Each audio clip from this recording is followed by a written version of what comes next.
Dozens of students were sent home from school today after missing a deadline to get vaccinated.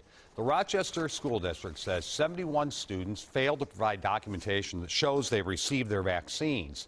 They do have the option of providing an official exemption for health or religious reasons as well.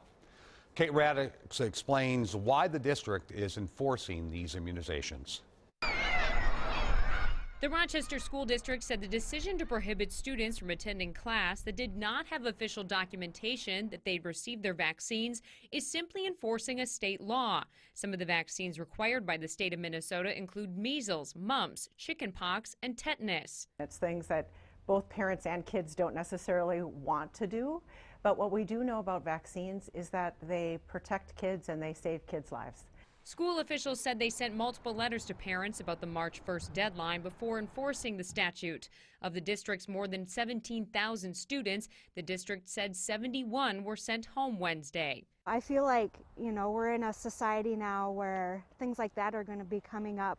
Cassandra is a stay-at-home mom of 3 young children who all have their vaccines. She has friends with kids in the Rochester School District. Even though we send our children to school, for a large part of the day, I would still hope at the end of the day the parent would have the upper hand in the decision making of what they think is best for them and their family.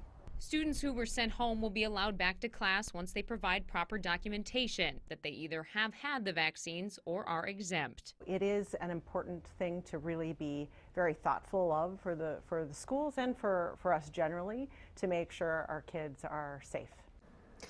The school district said students that were not allowed to go to school today were sent home with a letter, again reiterating they can't return to class until they get their proper documentation. Officials also said the number of students sent home was spread throughout their school, so it wasn't just one school that had the issues. I wonder if all districts do this. I wonder if we should look into this a little more. I haven't heard of them doing it before. I haven't really heard of it either, and I think it's going to be something more districts maybe will start talking about now. Yeah, they may. All right. Thanks, Kate. Yep.